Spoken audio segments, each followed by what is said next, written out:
Okay, so we're back. This is season 1, episode 6 with an asterisk. Is that right? Yeah, 6 or What's the it's somewhere around there. The asterisk is there was an unaired pilot, which I love, by the way, that we have an unaired pilot, because on the slim, and I mean very slim chance that somebody would grow to care about it one day.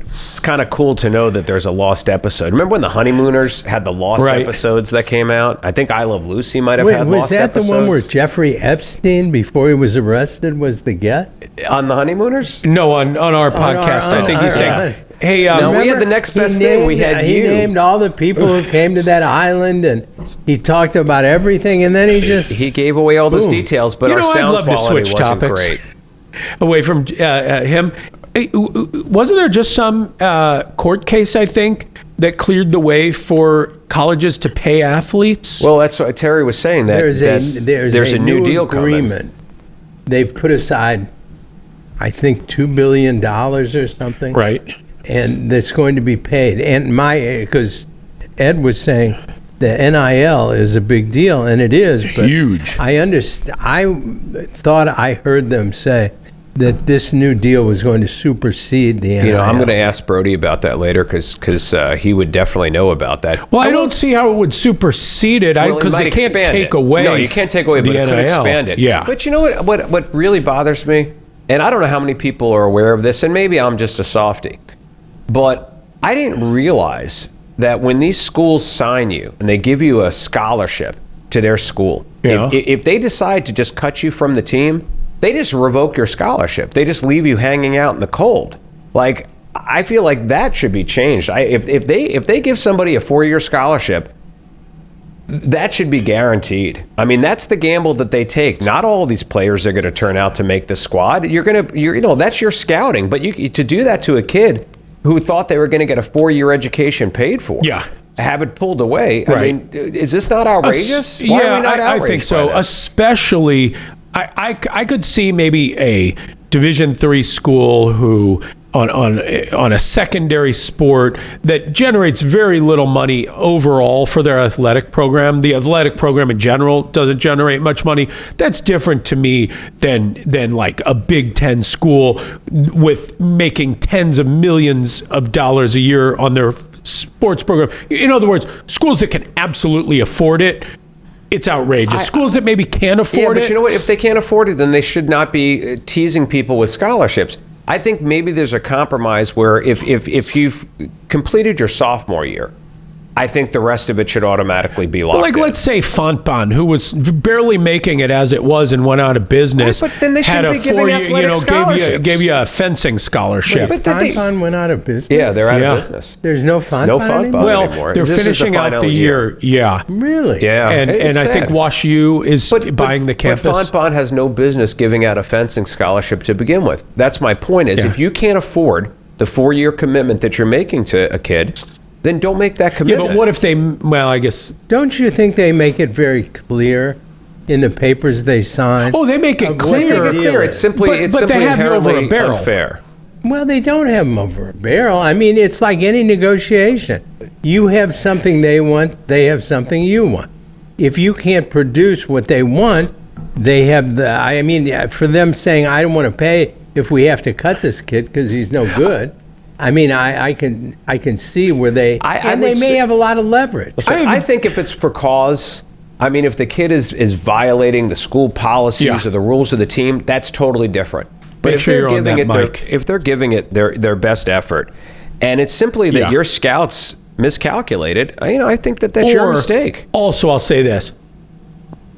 A sport like football with a high rate of injury, and you are hurt playing football, I think it's outrageous that they take it away. Yes, that is the most outrageous example, and yet they do. You get hurt for sure, giving your body to their cause. Right. They were paying you no money. All you were getting was a scholarship, and then they yank it. But that's different than a kid who tries out and can't compete at that level where they thought he could, and so he doesn't compete.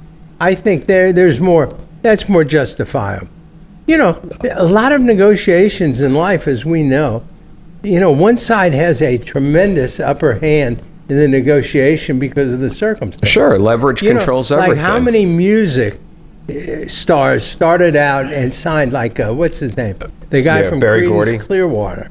He John signed Fogerty. away all Yeah. his stuff for years.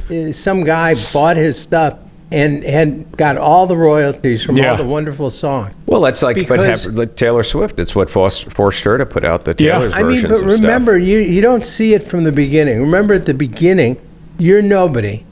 They have your future, and you're trying to get it, and they're saying, you're not nobody makes you sign those one-sided deals. No doubt. But when they you sign are them willingly on the hope they're going to end up being stars. no question, but when you are playing basketball, football for a Division I school and getting a full ride, you're not a nobody. Well, and let me say, You're not. let me ask you you're this, not Terry. a nobody. But if the team says, "Listen, we thought you had more talent. We thought it was going to be different.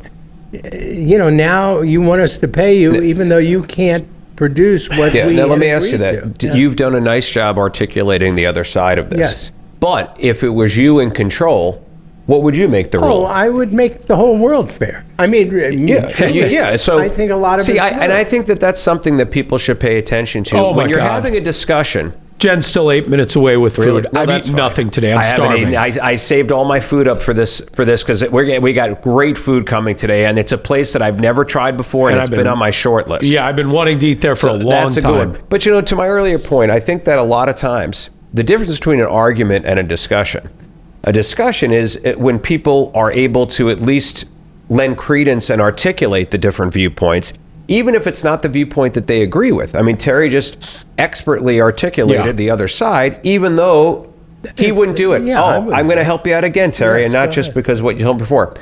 But this is going to be right to you. And if fans, if you're paying attention, you remember that it was all over the internet. This business about Uncle Julio's. Now, let me say this. When I left, and I wish I had made the point when I was here, but the funny thing is, with the female version of the word, it's Julia. It's not Julia.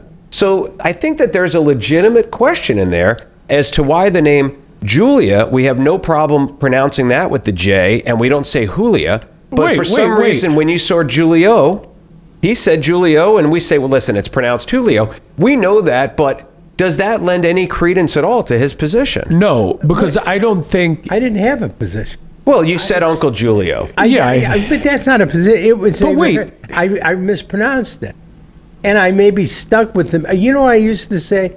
Is it Amish or Amish? Amish. Another one.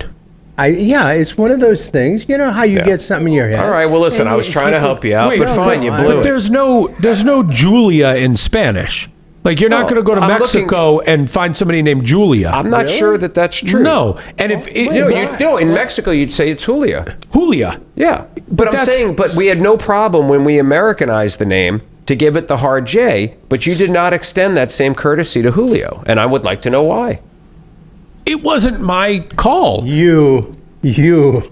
How about this? If there's My anyone blood out is there that's boiling named here. Julio but would rather be called Julio, just know that this is the Well, man who's Have you preventing it. Are there ever any- in your life heard anyone called Julio? Well, now, It's wait a like second. the Isn't Jesus there what Jesus. was that wine company? Wasn't there an Ernst and Uncle- Julio? No, it was- Ernest and It was Julio. Julia. I think I think Ernst and Julio was a wine. I'm what looking it is up their on thing? YouTube, folks. Say the last Gallo? word. I think it Gallo. was- yeah, I think it was Ernst and Julio Gallo. I think it is Julio. I'm looking it up.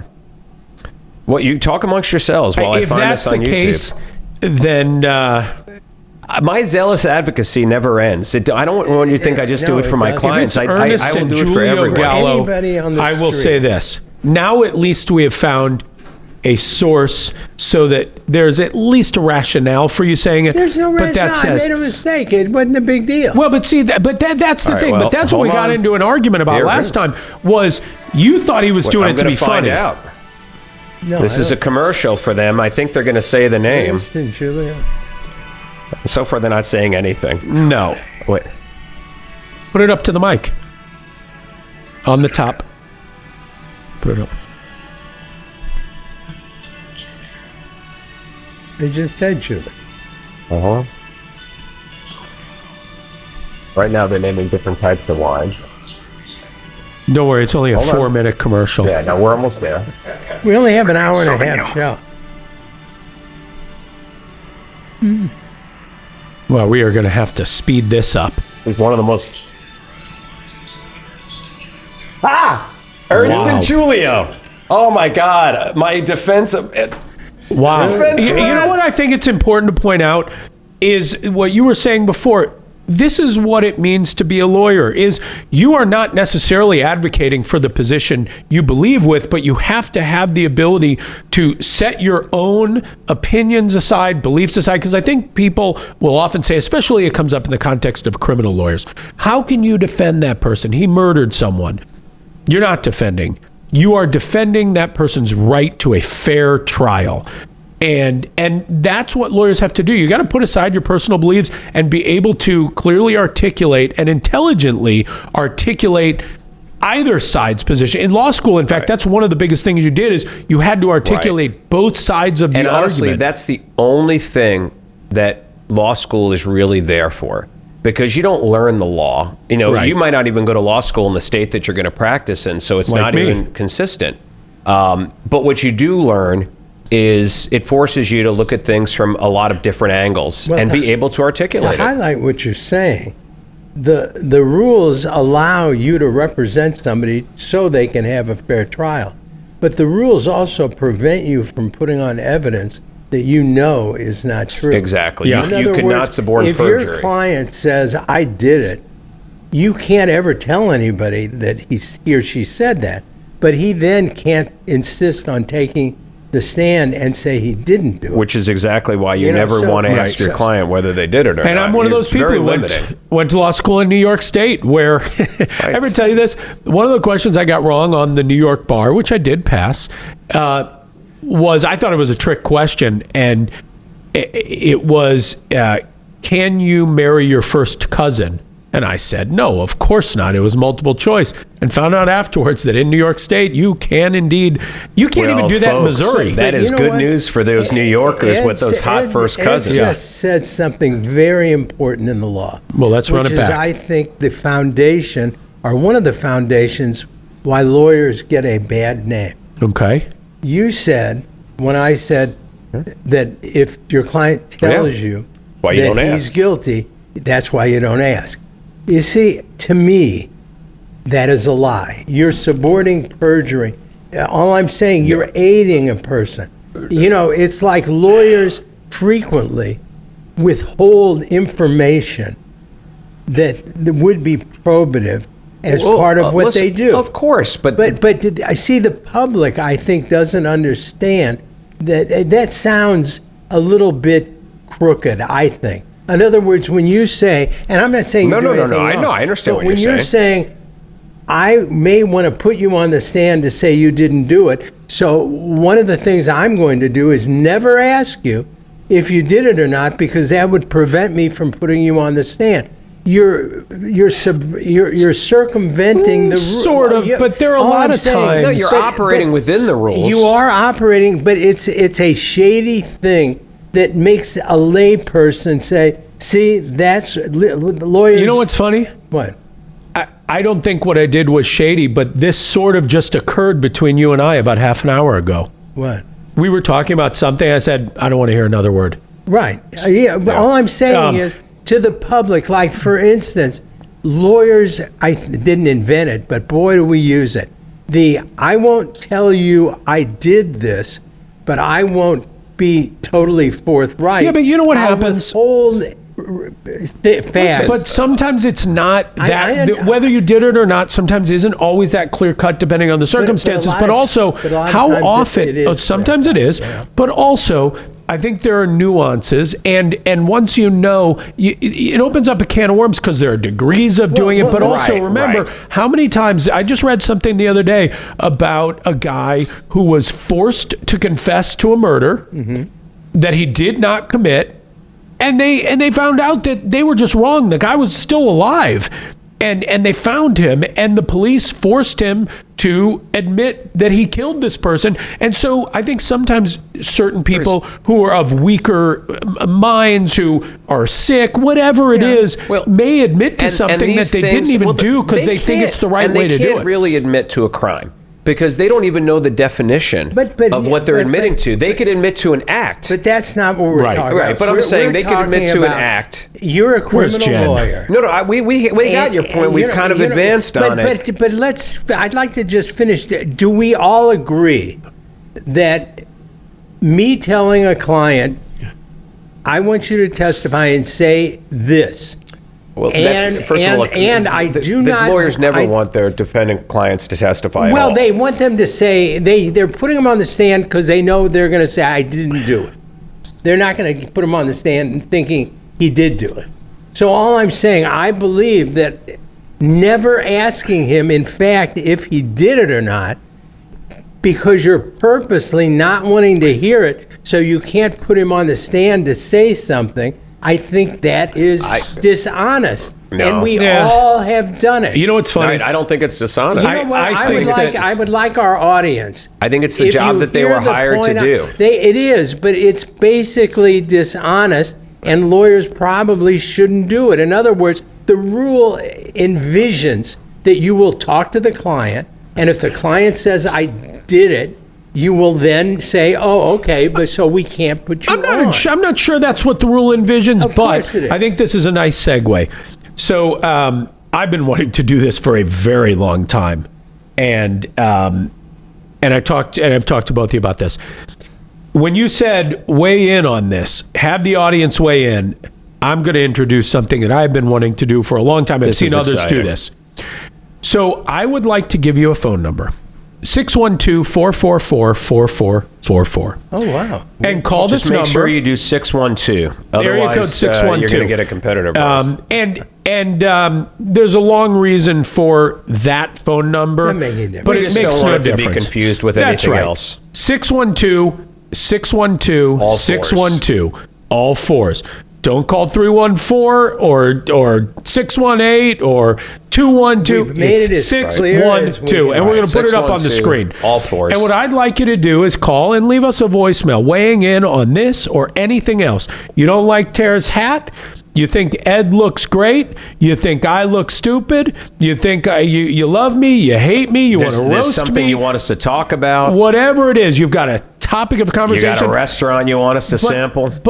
But don't be afraid to be crazy on there. Oh, speaking of restaurants to sample. Yes, thank God. Jen Bug has walked in the room. She comes bearing bags and bags of food. Well, this is exciting, guys.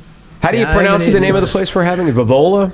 Yeah, I think so. The Vivola Express? You know what would be funny is because of the phone number, and I'm just realizing this now, is if one of our competitors with that number starts getting a bunch of crazy calls. Tell that Terry that he is the biggest moron on earth. Here, now, this is just so you could see for reference, because they won't know what the hell's going on. We've got some really, I don't know if you guys have been to Vivola Express. Is there a camera we want? We'll just. But I can tell you that when I looked over their menu, I was very impressed with the way I creativity about this place is I'm in like a St. Louis sandwich Facebook page, and this place give it all to Andy to cut. Gets a lot of talk. So much so that in the early days of the page, most people were accusing Vivola Express of creating the page and seeding it with, which would have been smart. I have no problem with it. I actually thought that would have been a great idea. That said, it was a lot of love for them on that page, and I when I look at their menu, I think they might be onto something special here. Can I give their number? I don't know who would call them. Why? 314-995-3900 at 1911 Schutz Road, St. Louis, Missouri, 63146. And you know what? If you do happen to call them for whatever reason, I'll say two things. Number one, don't call them during their lunch rush. Wait until a little afterwards. But tell them Terry said hi. Or order your lunch way. Say Terry Crouppen told you to call. Yeah. Okay, so sent this Oh, one. we're going to be well, trying. let's start with the one they sent. We're going to be special. trying Did 5. do we pay for this? Yeah. Yes. Yes, we that's always one of the- pay. Anybody so wants our- to bring us food, Okay, we're but paying let- for And it. we pay for it, and we give you an honest opinion about it. Steven, where's the sandwich cam? I'm, Just so I can flash a few. the Sam Cam. Sam Anyway, Cam. I'm looking at this. What is this first one called? Boy. It's. I think what is it this called? one is the It was labeled. HG. The Hella H- good. No. What was it actually I don't know. called? Chipotle. Chipotle? Chipotle. Chipotle. All right, I'm going to. Chipotle? Oh, here Like it is. Okay, rhyme- so the rhymes Chipotle. with- I'm going to read No, what's on there Chipotle. while you're cutting the pieces. What are, and I'm look gonna read up what's also on what there. Chipotle means. Okay, but I'm going to start with saying that it starts with buffalo chicken. Jesus, it looks It has really good. pepperoni, salami. Where's the sandwich cam? Right here? I'm reading. Don't Pepper interrupt. jack cheese, cheddar cheese, That's good. bacon crumbles, Bacon- spicy cream cheese, Jesus. chili, Fritos, lettuce, Fritos. onion, tomato, and hot honey, and chipotle ranch. Let me tell you, Small, medium, or large slice? on this lot of one, ingredients. just a small one on this one because there's a lot going on there. Yeah. But I will say, I love the emergence of hot honey on food. Can we get a little feedback? Have you experienced Can I this? get an amen on the hot have honey? It is the new condiment. It is the condiment for a new generation. There's a lot of hot honey out there. I went to O&O. I think Mike started it, right? Who? I don't know who. Mike's Hot Honey. Maybe. I went to. Have you been to O&O? That's sort of a sister restaurant to Alvin Oak. Is it actually O&O honey pizza? that It is hot warm? honey that. It's No, spicy. Spicy. Oh, I see. Yeah. So what they do at O&O, Not they serve you a pepperoni pizza where the pepperonis get crunchy and they curl up a little bit, and they Cupping drizzle pepperoni. it.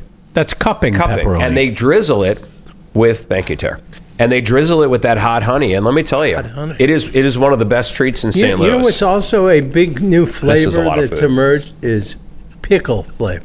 Mm-hmm. Pickle flavoring and everything. Really? Well, Yeah, I think there's something with some vinegar There's a is lot of always pickle. great on a sandwich. Let me get that my. plate. Which I you're like. good. Oh, yeah, I know. Me too. I'm right with you. And you'll see a lot of the other sandwiches we're going to try. We've got some pepperoncini on there, which is basically a pickled pepper. I like pepper. Me too. This is great. Do we have There's a lot Looks going it. on. There's a lot going on. Do we add you and give us each some napkins? Well, you know what the problem with sandwiches is when you could care less about how healthy it is, man, can you make a good sandwich. Yeah. And that's this sandwich right here. And when you're caring about your health, you don't even want the bread. It's But- just so sad. Well, I don't know about that. You can have bread, but you can make a good sandwich, but I think you almost have to make it hot. If it's unhealthy, Well, You can have hot or stuff cold. Is not. hot stuff is always better. But no, I'm saying, what are you talking about? Temperature or spice? Temperature. A hot sandwich is always better. No, but so that's not unhealthy. no, it's not. But I think it's easier to make a healthy sandwich taste better I tell you, when that, it's hot. That Chipotle or Chipili, what is it? Chipilo? That's fabulous. Chipotle. Every bite that I'm taking Got a here, big bean in it. that's got a lot of good flavor I've got going the on. Frito flavor. I love the Frito flavor. I do too. And you know You what? do that as a kid. I feel like our generation started that putting Doritos on sandwiches and Fritos and potato chips. Probably. It You know had what? to be. It's funny. Man, everything's just working out. One of the things I wanted to ask you about, speaking of Doritos, what are the two best? And the only reason I say two is because I think in my mind there are two things that stand out above everything. The two best like snack, chip kind of foods out there. Well, I mean, I know we're talking about Doritos, but honestly, for me, as a kid, the original classic Dorito and then eventually Cool Ranch, I think Doritos top. I mean, that to me, that's top of the market in terms of chips. It doesn't have to be a chip.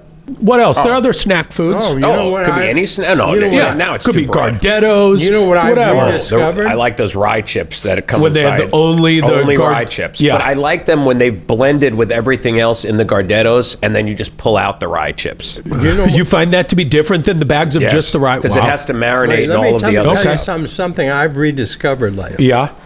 Potato sticks. But the turkeys, The the little skinny ones. Yeah, the little potato it's the stick. potato equivalent of the little French fried onions. I had some veggie straws the other day that were pretty good.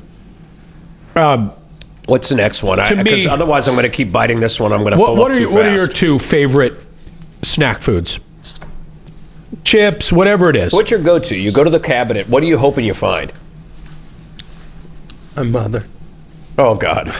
To snack on. I miss you, Mom. You know, honestly, my favorite snack's probably cereal. I mean, I don't let myself have a lot of it now because I'm trying to get healthy. It's like you read my mind. Really? Because I got something for cereal, too.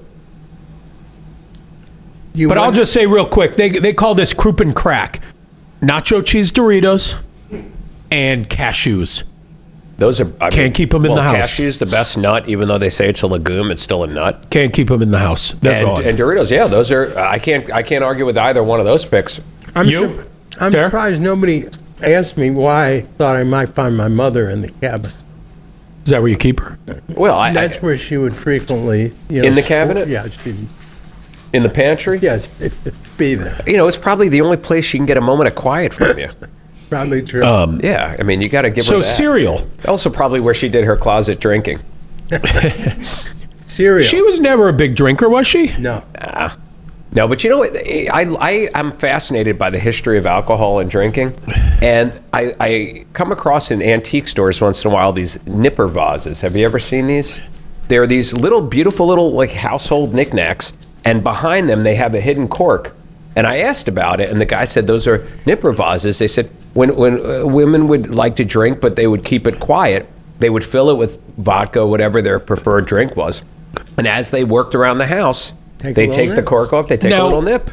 Now, is that where the phrase little nip comes from, you think? Or do you think it was called that because people would say, I'm just going to take a little nip of this brown stuff? Yeah, I think it probably came, and then they called it. You want to cut this Which one? No, there's all cut up. Yeah. You want a bigger piece? Which no, one? It's the same sandwich. Yeah. Oh, okay. So cereal. Which one is this, though? I gotta know. This is it looks like it's a turkey sandwich. Jen, do you know? Is Jen in here? If it has turkey, it's probably the. I'm not seeing it. The Angry Bird.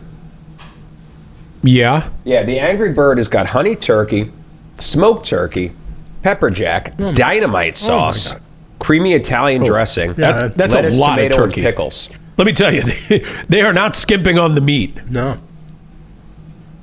Is deli meat good for you? Yep. One of the worst things you can put in your body. That's the truth. Well, if it's got nitrites, they say that's not good. No, there's a lot. You're talking about processed meat, right? No, I think there are I think 4 categories. There's fresh food, there's like minimally processed food, there's processed food and ultra processed food, and I think lunch meat is in the ultra processed, and it's supposed to be horrible for you. I categorize the foods different. But got it. Well, this isn't me. These are nutritionists. Very delicious, little delicious, not too delicious. This I saw somebody ask. Delicious. I like the sweet bun too. Is cereal soup? What? Is cereal soup? You mean because you put it in milk and you eat it with a spoon in a bowl and you're basically turned into a cold soup? Ingredients in a broth. I mean, isn't that essentially is a hamburger a sandwich or is a hot dog a sandwich conversation? No, it's very different. Why not? Well, and it's interesting too because when I was a kid, my dad would warm up the milk, which made the breakfast for your cereal. Yeah. Let me tell you. Didn't that put you right to sleep? Warm milk, cornflakes with just a sprinkle of sugar on it. As simple as it is, that was delightful. There are no more calories in sugar frosted flakes than in plain cornflakes. Stay on the mic, would you? Yeah, that doesn't surprise me. Well, the surprising thing about cereal in general. That surprise you? The cereals that you would adjust the portion, they may adjust the other ingredients. I don't think they do. For some reason, it's all basically the same. You look at cereals that are considered healthy, and then you compare them to cereals that you would consider unhealthy, sugary cereals, and the sugar content is virtually identical. You know, it's obviously again in the history of cereal. And at one point, sugar was considered a good thing. Like to advertise that it had sugar. Parents thought, this is good. My kids will have energy. They'll have calories. It wasn't until years later that sugar became a bad thing. And then they changed all the names of the cereals. So sugar corn pops or sugar pops became corn pops. Sugar smacks became honey smacks. and Super Sugar Crisp became Super Golden Crisp. So they took the word sugar out. They didn't change the ingredients at all.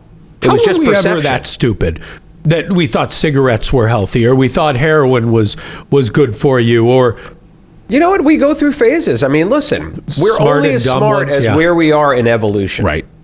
You know? And that's really all that Do you boils have down any to. close friends who smoke? Yeah. Really? You? Even now, Yeah. today? I don't know. I Trying feel to like I think. have ones that used to. They all quit. Certainly ones that will occasionally. I mean, party smokers? Yeah, yeah. I'm dying to try but this. that has Have generally. you keep 'em ever, cruising. do you own an ashtray in your house?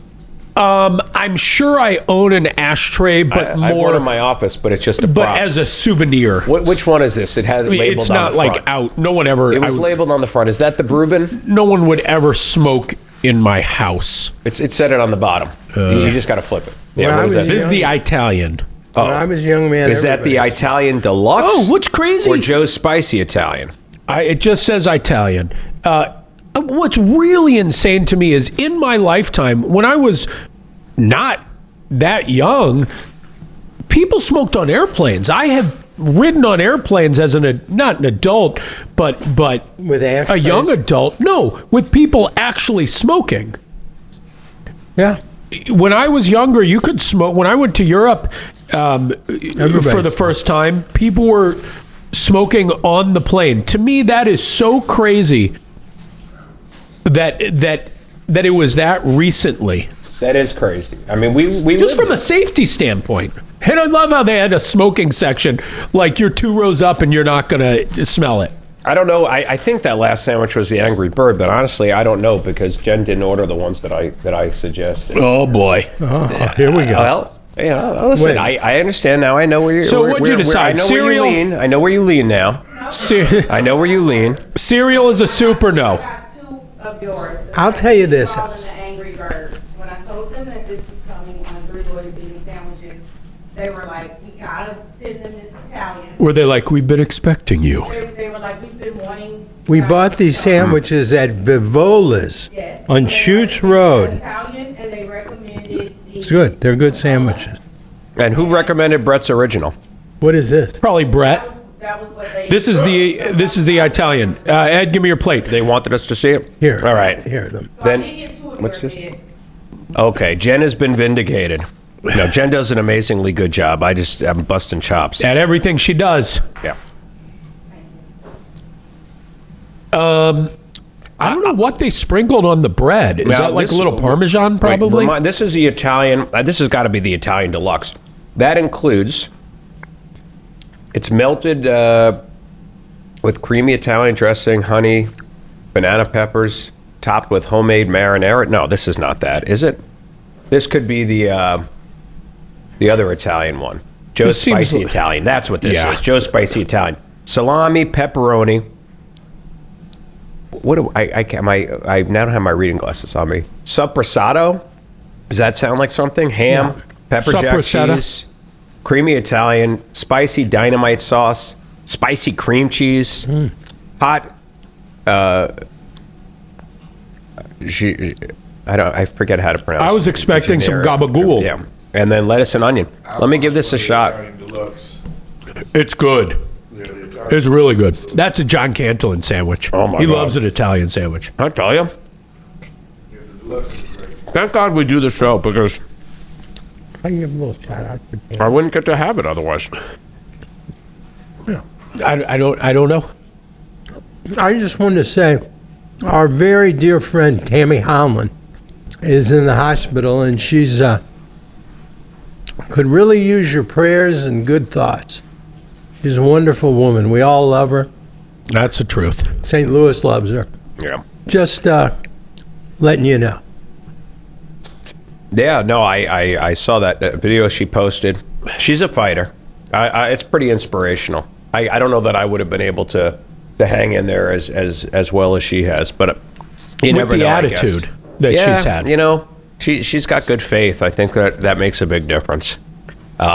You know what? I'm going to change the subject to something lighter but heavier. Did you just give me lighter. a ruling? Did you decide soup is cereal? Yeah, yeah. I can't accept soup as cereal as soup, but you know what? But I'm going to leave my mind open to it. and really think it through to see what distinguishes it, if anything. 612-444-4444. Like, does soup have to have a vegetable or a meat base? Because cereal has neither.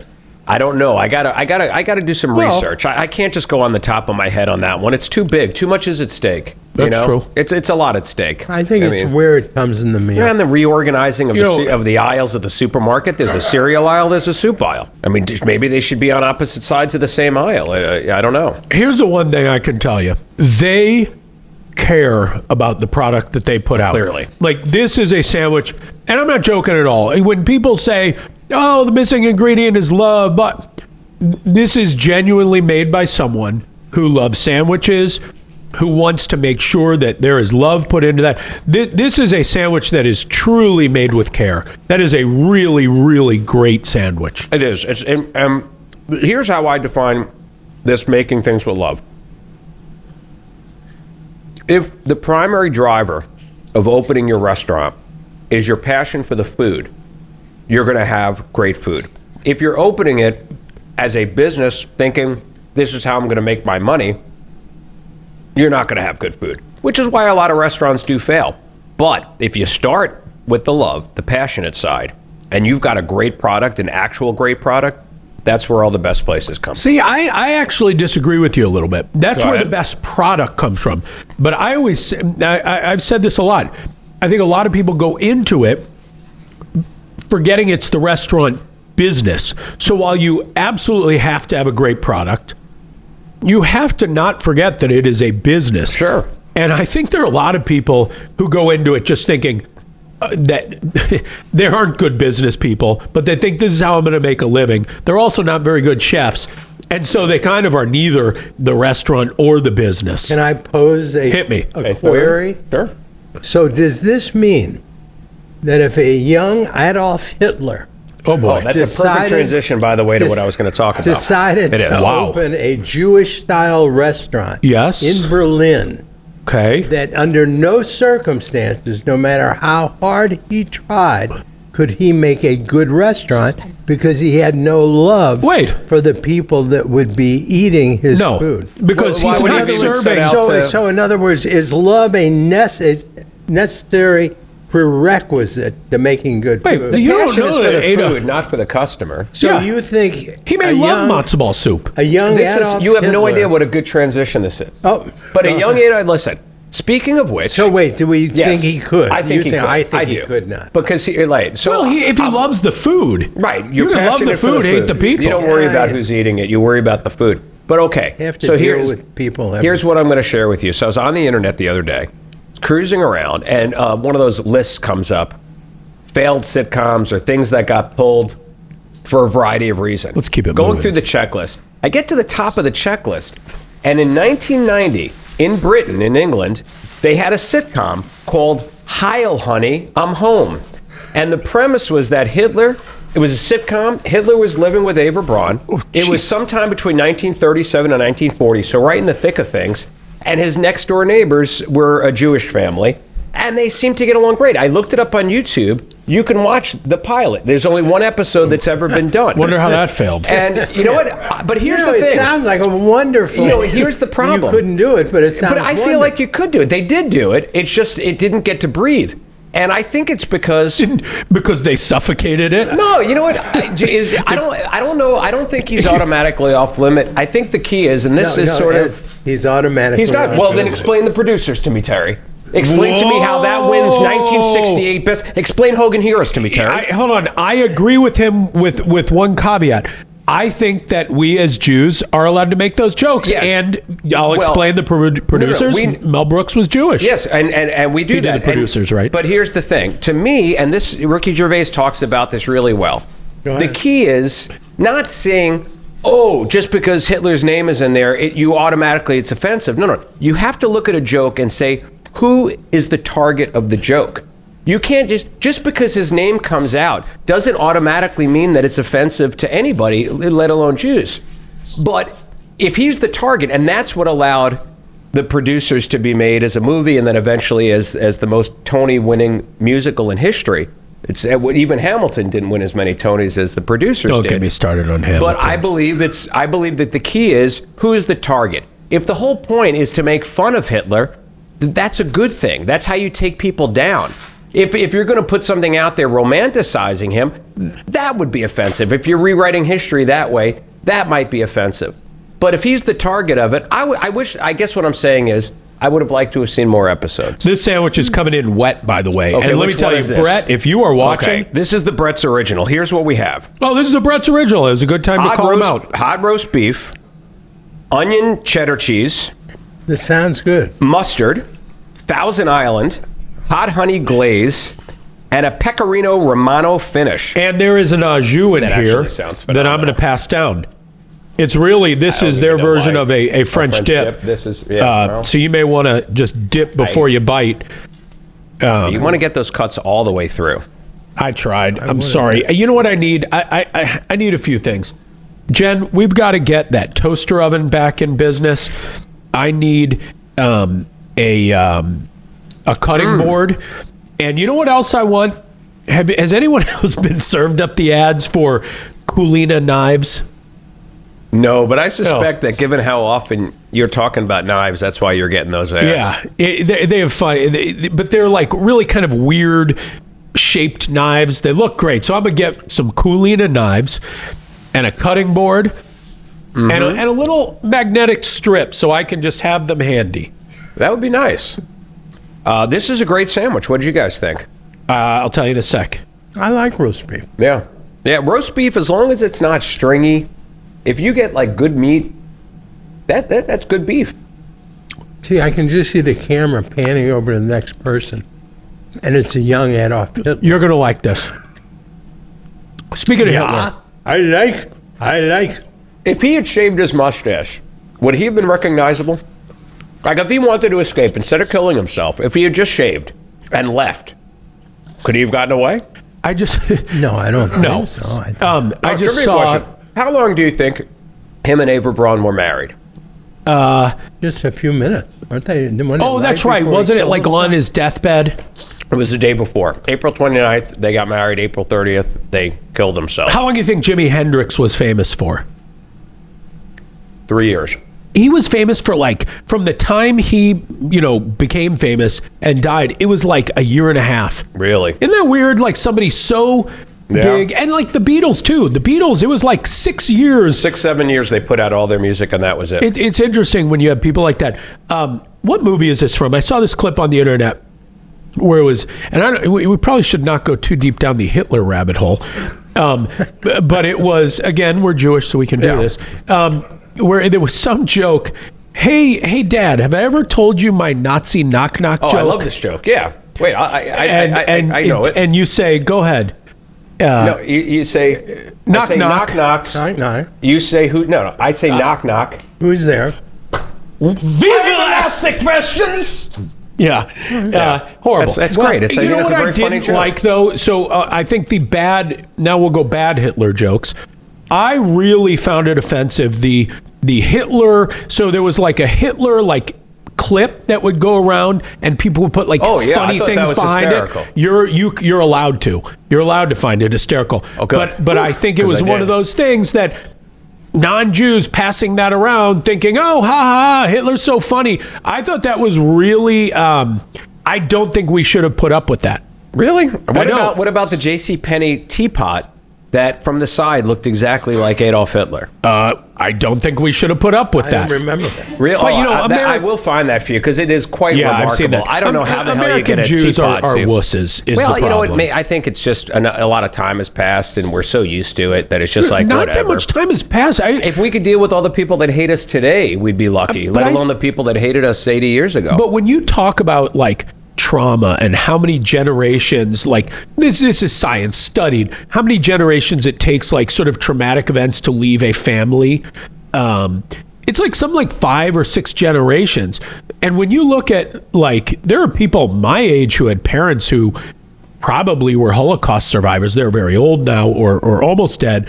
But this was not ancient history. And so to think that there are still things that we do today, you and I, that are remnants of, kind of behaviors that were produced by how we were treated in Europe in the 40s, we are absolutely still products of that. Well, You know I what's think everyone, interesting? that's generational But you impact. know Here, let me what's- show the people real quick. I don't know which camera to point this to.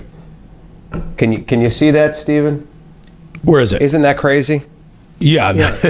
I'll tell you what. I mean, they didn't make any modifications. That's the teapot. I'll tell you what. What Tell I me. think is it shows, and I don't know if this is a good thing or a bad thing, but hate has a shelf life.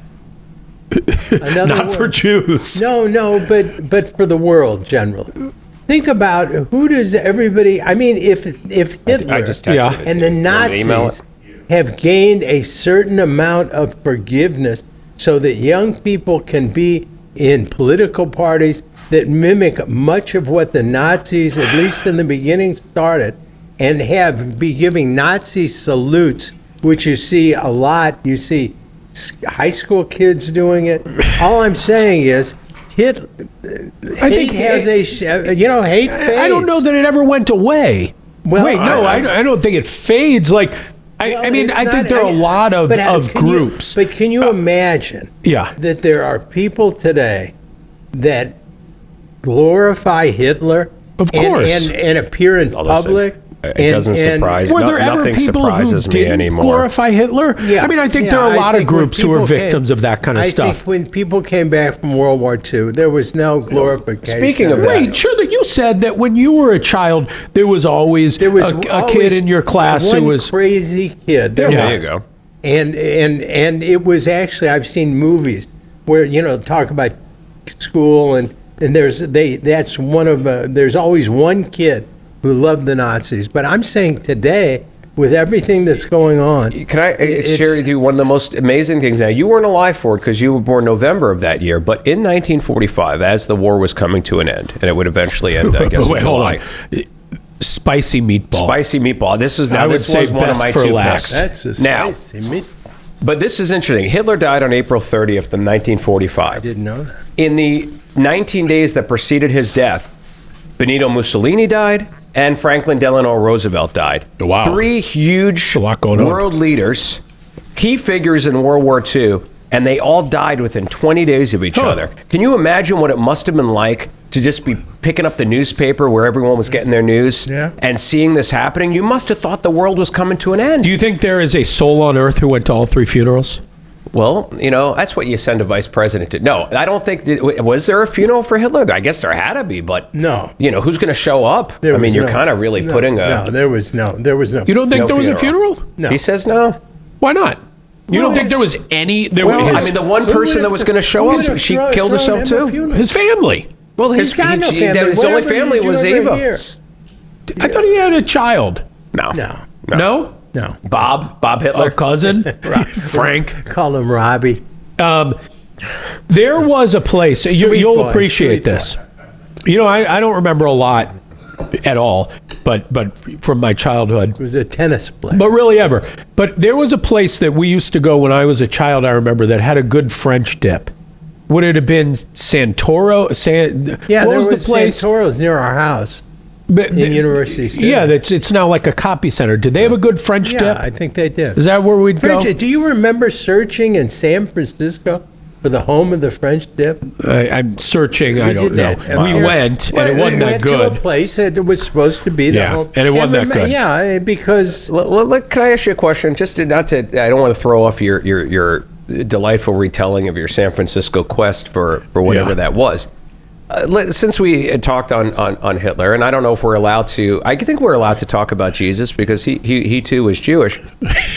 My question is this: you never hear about what happened in the in-between years, the adolescence. And I think that would be something fascinating. What do you mean, when everyone Jesus knows was an about, angsty teen? Everyone knows the birth of Jesus. That Yeah. story's been well Okay. told. And everybody knows about what happened in his adult life as he emerged in his role, and we all know about his death. But we don't know about those teen years. And Pass your point. I'd be fascinated. I don't know what kind of kid he I was. would caution you Well, first of to all, make up any I'm of the just curious. million amusing little stories about what might have been. No, I'm not going to. I'm just wondering, is there anything out there to provide any insight as to Right. Why did we know about his child? What kind of kid his was he? origin story. We knew about his adulthood. Why don't we have any information? What did he do as a teenager? Did he get a part-time job? What was he doing? Was he a good student? I mean, you like to think he was. I don't know. Yeah. Were there schools back then? There's always been schools. Yeah. I mean, we got Jen and Steven, our producer, our director. You guys definitely have a more religious knowledge on this area than we do. Do we know anything about not Hitler, Jesus in his teenage years? Honest mistake. I prefer Jesus. I don't know anything about him. The only thing that was hilarious. Did he play any The only sports? thing that we really know is after like 12, he like disappears for like 18 years, and then he shows up to get baptized by John, and then it also says that he gives hints that he took after his earthly father Joseph's. He was. Okay, so I don't know if he was on, if the mic picked that up, but I didn't know this. Apparently, Jesus disappeared at the age of 12. I guess nobody knows where he went. But there are no writings. Went off the radar. Right. It's like in Superman. Was he a carpenter? When he went to the Fortress of Solitude. He was so from the age of 12 to like 18. I thought he was a fisherman. Yeah, who and was- his dad was a carpenter. His dad was a carpenter. He went into his dad's profession. He recruited fishermen. His mother was a mutter. His father was a mutter. His father was a mutter. Can you imagine how expensive you could sell on eBay if you had a cabinet that was made by Jesus? Right. I mean, you'd be like, listen, I can prove it. Look at it. It's right on the bottom. It says JC, and it has next to it the year 0. You know, that would be awesome. Check your cabinets. No, that was I'm just looking Yeah, at the bottom. if you have an antique. I'm just saying, it's pretty impressive. just contact us. We'll buy. But you know, in the movie Superman, when Clark Kent gets to about 18, he goes off to the Fortress Jen? of Solitude. We don't see him again for a very long period of time until he flies off as well, Superman. remember, Where'd the outfit come from? You're dealing with 2,000 years of history that you don't know. What Right. exactly. It'll be interesting 2,000 years from now. Everything is recorded. There'll be no mysteries. I got to say, everything is I am very anti-hype. I never buy it because it's everything's always overhyped. that's I the really nature of have to hype. tell you this sandwich restaurant, we're back. everything. No, it's right. This is really Does one of the anybody best know- sandwich restaurants I've ever eaten at in my does life. anybody know This the is name? not a Anything I've ever sandwich had. shop. This Anybody is a know restaurant. the name of this place? Vivolas. Vivola Express. There. We just had this spicy meatball, and they have a regular meatball, but I think it's worth letting people know that the spicy A little more meatball, flavor, I'm sure. it has pepper jack cheese. They love pepper jack cheese there. That's a common. They've got pepperoni, spicy dynamite sauce, spicy cream cheese. That's a bold move. And then they've got the oregano and, of course, pecorino romano You know what the on problem top. is with places like this? Fabulous. Is Fabulous. if there was one of these on every street corner, it'd put every restaurant out of business. But for whatever reason, you can't replicate these Well, things. this Like if you is- turned it into a chain, it could never be this. Yeah. I wonder, Are there what do any you think great that happens? chains? Yeah. What's the Like best chain? What's a great chain? I mean, I guess on the high end, you would have to say Capitol Grill. A place like that is That's great. I mean, a sandwich place. A place where you're going to eat lunch. A sandwich place. A national chain. That's probably why Panera got so popular, because at least it gave you sandwiches and wraps and soups and salads and some beverages. I mean, at least it was kind of complete. They took it coast to coast. It was timing also. There wasn't much. Yeah. It was pretty open don't space. You think Chick-fil-A? Chick-fil-A, I think. But it's limited. I mean, if outside of it's the a world of limited- chicken, there's really nothing. Well, let me say something there. about Chick-fil-A. They should run every business in America. They run the most efficient They do, but business. I have to make it clear, and I did it. I talked about this on TMA actually this week. They're not all the same. The one in Chesterfield is so spectacular. I wrote to the general manager. I said that was the smoothest operation. It was like they were in my head and knew what I was going to order and had it ready and prepared for me ahead of time. They had situational awareness of everybody's needs. They were phenomenal. But the Brentwood Chick-fil-A is not the What? Chick-fil-A experience. The one in Richmond Heights? Yeah, that is. I haven't been there in a while. When my kids were younger and loved Chick-fil-A, it was like I'm talking you to go the Brentwood and the Promenade. And Yeah. Terrible. That's really the only one I've been to that many times. And I used to feel like there were drive-through lines where if that drive-through line were at any other restaurant, you'd be there for 3 weeks. Yeah. That's And how you were out of it is there at most for- Chick-fil-A's. You in get 8 through really minutes. fast. Maybe I've just had 3 bad experiences in all there. fairness to Chick-fil-A, if someone would like to come on and defend whatever Ed has observed, we would certainly welcome it. Or more importantly, I'd love to know how you train the people at the good locations at those salaries. I don't know what you're paying them, but you are getting top quality work out of young people. And I mean, I know my experience with a lot of young people is they stink. Forget about it. You know, one of the reasons they're able to do it, Yeah. it's not a franchise deal. Right, it's all corporate owned, All right? corporate owned. You know, I Yeah, guess but you know, when White, bring White Castle is all corporate owned, and I haven't had that. Although people say White Castle is a really fun place to work. And I think I don't know if they still do, but I remember when I was younger, they paid better than any fast food restaurant. They were paying, I think, $15 an hour I guess before that makes anyone. a difference. Now, here's trivia question. There are none in California. Trivia question. Yeah. What is the difference between a White Castle that you get at the store versus what's supposed to be the same White Castle that you get in the freezer case at the supermarket? There is one key difference Onions? between No pickle? There's no pickle. Because it would make it soggy. The pickle doesn't freeze and unfreeze well, and it ruins the taste of the sandwich. Huh. That was a huge. It sounds like a small thing, but that was a huge. No, that's a big part of the worry. flavor. But they did a whole campaign at the beginning. Add your own pickle. And that's one of the most, I'd have to look up the numbers, but I think their frozen food sales from those Crave cases and the freezer thing, I think generate an enormous amount of their revenue. I'll bet. But isn't it amazing they don't have any in California?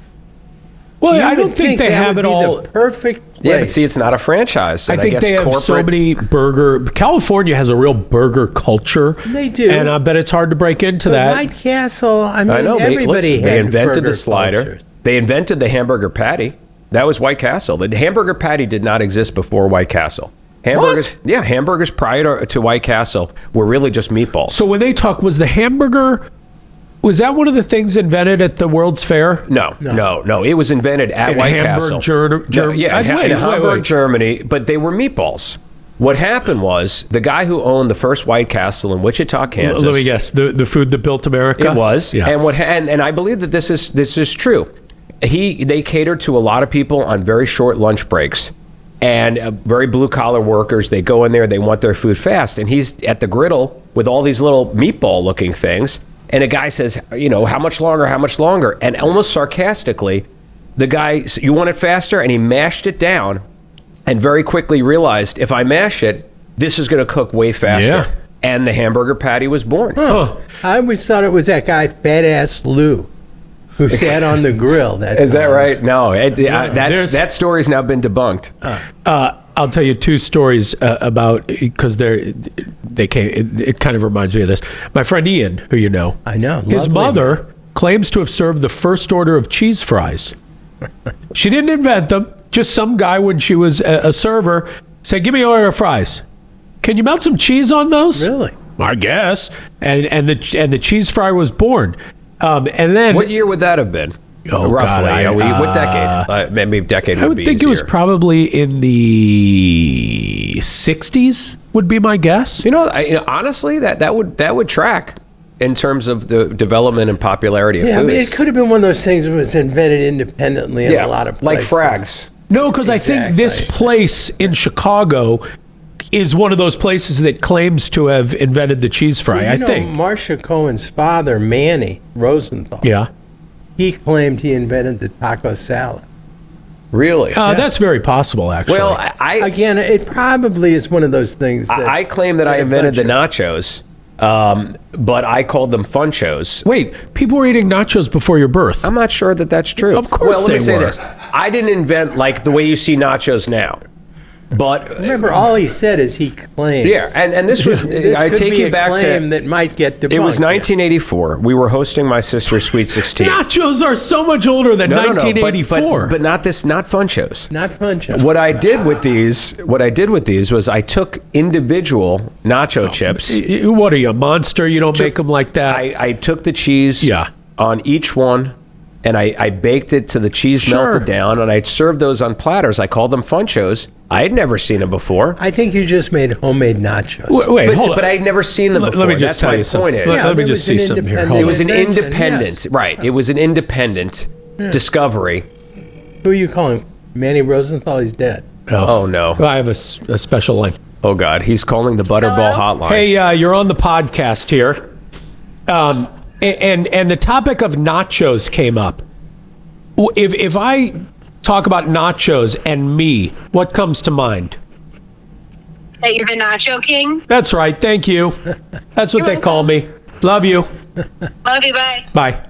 Yeah. The Nacho because King? a lot of people call me the Nacho King. Because you make nachos. Very good ones, and I make them just like that. You've got to make them individually when you make them at home. Of course, we were talking about inventing something. I didn't invent them. I just perfected them. You co-invented frags. I did.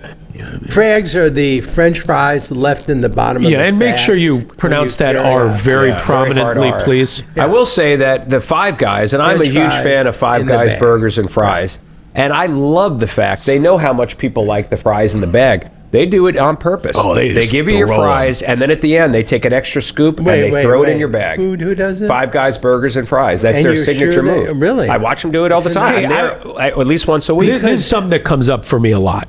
When I travel, I always bring a water bottle with me. Me too. Because I got love that to have, from you, though. Okay, I did. I like to have cold water at all times. In fact, our ice maker and water dispenser at home broke, and it has been horrible. It is. I can't believe how much I rely on ice. Anyway, He's a little soft, folks. So I like cold water. right. So I travel with a Yeti, a water in the bottle to keep it cold. apocalypse, my son won't make it. But when you go, I'm a survivor. That'll be a nice Oh, wait. transition. Wait, let's hear his point. When I travel, yeah, we need a I'm sorry, transition. but when you're gone for like more than, let's say, 3 days, I feel like the water bottle probably needs to be washed. You know, there's bacteria in your mouth. It's probably better to wash How it. often do you wash it at home? Every couple days at least. But so oftentimes I will be in a hotel room. I don't travel with dish soap like you do. But I wash it out with like the hand soap often in the thing. And what's the difference? There's no difference. What It's is just there an any emulsifier. difference between shampoo or hand soap or dish soap? They add all other works, things right? to them. They do, because all they really are is just an emulsifier. Water and oil do not mix. So if you want to clean something oily off of something, you need an emulsifier. That's why we use just bar soap is just as good as anything else you're going to use. Now, it may have other ingredients for moisture, for scent, but as far as its function, cleaning, they're all the same. See, that's what I thought. So like I could you're take a saying bar of soap, the rub it on a water- washcloth, The and water with soap in it, Right. as you shake it around in the thing, actually cleans something? It is, and that's why if you look at mayonnaise, right? Because what is mayonnaise? But it's basically oil and water, and egg. the egg is used as an emulsifier, and it allows them to blend, which is why mayonnaise doesn't separate like oil and vinegar separates, like salad dressing separates in your refrigerator. There's a reason why ranch dressing doesn't separate, but Italian dressing does separate. The difference is the emulsifier. So you're that's saying all it does. it separates the dirt. Let's say there's dirt on the inside of a whatever, and you don't really, like use a brush and rub it off. Right. You're saying soap, let's say liquid soap, put in there, just left in there, With water. will actually dissolve or It will not take dissolve care it, of the it oil. stops it from adhering, I guess. and what else? So when you pour the water out, it'll get rid of Yeah, it. now of course it'll do it a lot faster if you jostle it a little bit, which is Yeah. why inside your dishwasher. or use Now, a you just sponge. mentioned that you always have water, and we joked about how you'd never survive an apocalypse. Except I'm a survivor. But we are going to let people know about this book that I discovered online, put out by Hungry Minds. We're not getting any money from them. It is called the book. Well, then what are we showing it? It's Well the known ultimate as a guide to survivor. rebuilding civilization. And this thing is for real. This book Well, will teach you how to do everything you would need. Because, you realize if you woke up tomorrow Yeah. and everything was gone, most of us would be 100% clueless. Done. We don't know how electricity works. Right. We don't know how to make fire. I'm not saying build a fire. I'm saying make fire. Yeah. Rub two sticks We don't together. know what water is healthy to drink and not, what plants you can eat and not. Yeah. This book, page by page, with pictures and explanations, takes you through all of it. Everything you would need to know to rebuild civilization from building a fire to building an airplane. Piece by piece. Yeah, all except the way through. parachute, I remember, it was only about a half a page long. I'm not sure I want to take a chance on a parachute with only 17 sentences. I think the truth worth of it of is, instruction. but don't You'd you experiment. But don't you kind Especially of? if you're a Frenchman. But don't you kind of feel like you've seen parachutes? You at least start off with a general idea of what they should look like and what their function is. No. That's what allows for a smaller explanation. How many Frenchmen have been killed with their own homemade parachute? I Like didn't know jumping this off was a the problem. jumping off the Eiffel Tower. They're always, and they all Instructions die. how to build a tank. I think you may be, one of your medications is giving you some very vivid dreams. No.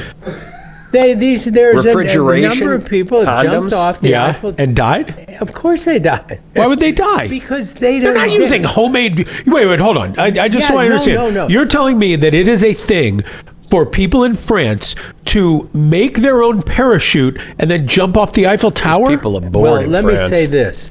There was a famous incident Yeah. of a guy. Homemade and this is parachute? a long time ago. Yes, they're all homemade. This is before they were even called parachutes. When parachutes were first being developed, people thought this is a good idea. And there were a number of people who created their own homemade parachutes. Look at it, jumping off the Eiffel Tower with a homemade parachute. When were deck. parachutes invented? Well, you realize that they weren't always there. Adam did not carry a parachute on his back in the Garden of Eden. Well, they don't. You They don't understand? specifically. Wait, why would they have reference had a parachute, What do though? you mean? They don't make specific reference to a parachute doesn't? in the Garden of Eden. No, they but do that not. doesn't mean that there wasn't one. Right. Like we know Jesus had teen years. When There's was nothing the- written about He them. could have Eiffel had- Tower He could have had a built? refrigerator, a washing machine, all kinds of Listen, stuff. yeah, if it's, Okay, it was, so- supposedly it whoa, was paradise. whoa. What, honey? Well, a couple of things. Number one, the Eiffel Tower was built, started on my Well, birthday, and that January was a World's 26th, 1887. Yeah, that was the World's But the Fair modern in parachute Paris. was invented by Louis Sébastien Lenormand in France. So I guess it really was responding to a real problem in France. No, I think 1783. They had an idea. Somebody thought, when you fall, you hurt yourself and are often killed. They were correct. There would be a good thing if we had, if we're in a balloon. Way to break your There- fall. But It's funny you say that. It was jumping out of balloons. And so what Who I the was hell's gonna jumping out of say balloons? is What's the wrong French. with you that when people? you're inventing a parachute and not knowing exactly how it's going to turn out, what do you stitch together? Maybe canvas? Yeah, but Maybe wouldn't you a start with material. having A it rock? carry a rock? Yeah, Exactly. exactly. You Test it a few times, a Ask, couple was of times. anybody ever killed? Did you see anybody? See if anybody Probably. was. Now, here's There a fun were fact people about the killed Eiffel Tower. Trying to test it out. The Oh, I'm Eiffel I'm Tower sure. was built and was opened for that World's Fair in Paris in 1887, which was one of the most significant World's Fairs in history.